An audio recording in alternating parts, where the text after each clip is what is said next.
os artigos 82 a 97, das despesas, honorários advocatícios e das multas. Texto e narração de José Tessainer. O artigo 82 estabelece, salvo as disposições concernentes à gratuidade da justiça, incumbe às partes prover as despesas dos atos que realizarem ou requererem no processo, antecipando-lhes o pagamento, desde o início até a sentença final ou, na execução, até a plena satisfação do direito reconhecido no título. Parágrafo 1º. Incumbe ao autor adiantar as despesas relativas a ato cuja realização o juiz determinar de ofício ou a requerimento do Ministério Público, quando sua intervenção ocorrer como fiscal da ordem jurídica. Parágrafo 2º. A sentença condenará o vencido a pagar ao vencedor as despesas que antecipou. Comentar. Tudo tem um custo, também o processo. Há o custo dos prédios onde se processam os atos judiciais, o dos juízes e dos servidores da justiça, o custo dos peritos e o dos advogados. A maior parte do custo dos processos é suportada pelo Estado e, portanto, pelos contribuintes dos tributos. Apenas uma pequena parcela é cobrada dos usuários dos serviços forenses. A essa parcela refere-se o artigo 82, que descreve 3 situações: a do beneficiário da gratuidade da justiça, isento de pagamento, a das partes, que devem efetuar o pagamento das diligências que requerem, a do vencido, que paga ao vencedor as despesas que este haja suportado. Não só a pessoa física pode ser beneficiária da justiça gratuita. Nos termos da súmula 82 do STJ, faz uso ao benefício da justiça gratuita a pessoa jurídica, com ou sem fins lucrativos, que demonstrar sua impossibilidade de arcar com os encargos processuais. O artigo 95 excepciona a regra de que incumbe ao autor adiantar as despesas relativas a atos determinados pelo juiz, de ofício ou a requerimento do Ministério Público, estabelecendo que, no caso de perícia determinada de ofício, o adiantamento será rateado entre as partes. O artigo 83 trata dos casos em que o autor, residente no estrangeiro, deve prestar caução para garantir o pagamento das custas e dos honorários da parte contrária. A caução, quando exigível, constitui pressuposto processual. O artigo 84 define as despesas do processo, que abrangem as custas dos atos processuais, inclusive a remuneração do assistente técnico e a indenização mediária da testemunha. Observe-se que, no sistema do Código, despesas processuais e honorários advocatícios não se confundem. Seu parágrafo 1º estabelece que são devidos honorários advocatícios não só na ação, mas também na reconvenção, no cumprimento da sentença, na execução e nos recursos. Os parágrafos 2º a 10 do artigo 84 estabelecem os critérios para a determinação do valor dos honorários advocatícios devidos pelo vencido ao vencedor, esclarecendo que, no caso de perda do objeto, os honorários são devidos por quem deu causa ao processo, excluindo honorários advocatícios no cumprimento de sentença contra a fazenda pública, mediante precatório, desde que não impugnada. A expressão fazenda pública designa os entes da administração pública direta, União, Estados, Distrito Federal e municípios, bem como suas autarquias e fundações. São causas de valor inestimável aquelas em que não se busca benefício patrimonial imediato, como as relativas aos direitos de personalidade, estado e capacidade das pessoas, filiação, divórcio, anulação de casamento, interdição, emancipação.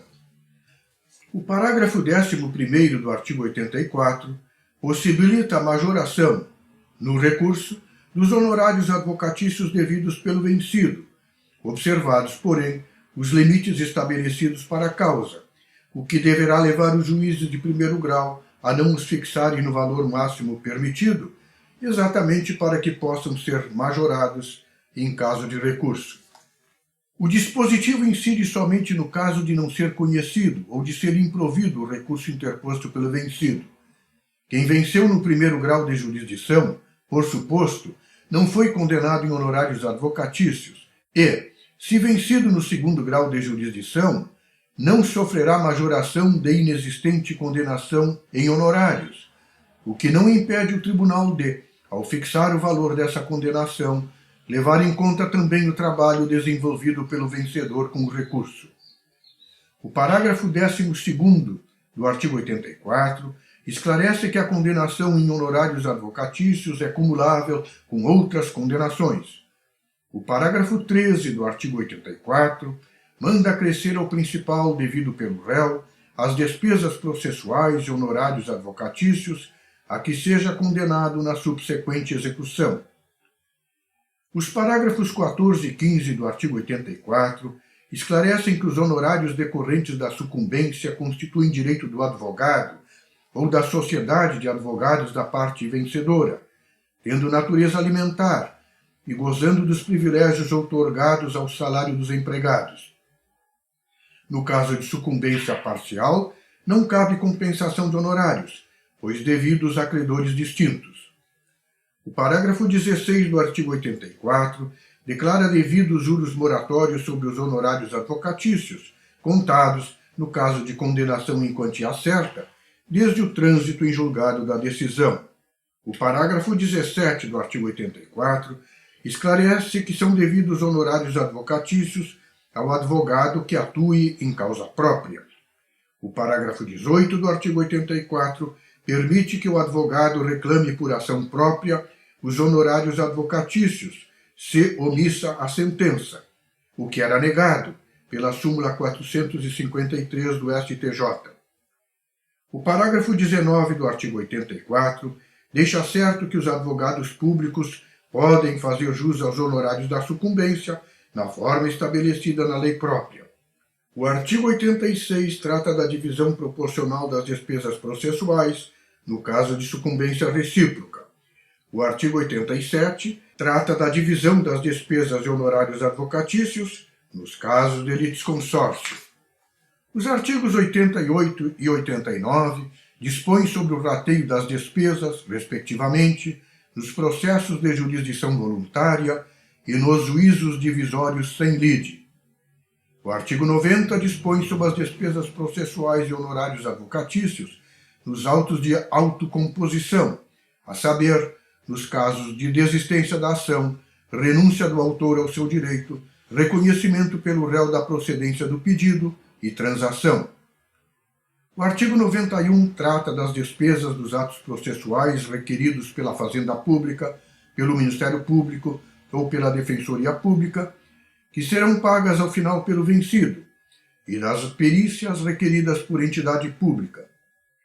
No caso de extinção do processo sem resolução de mérito, o pagamento ou depósito em cartório das despesas e honorários a que o autor foi condenado constitui pressuposto processual para a renovação da ação.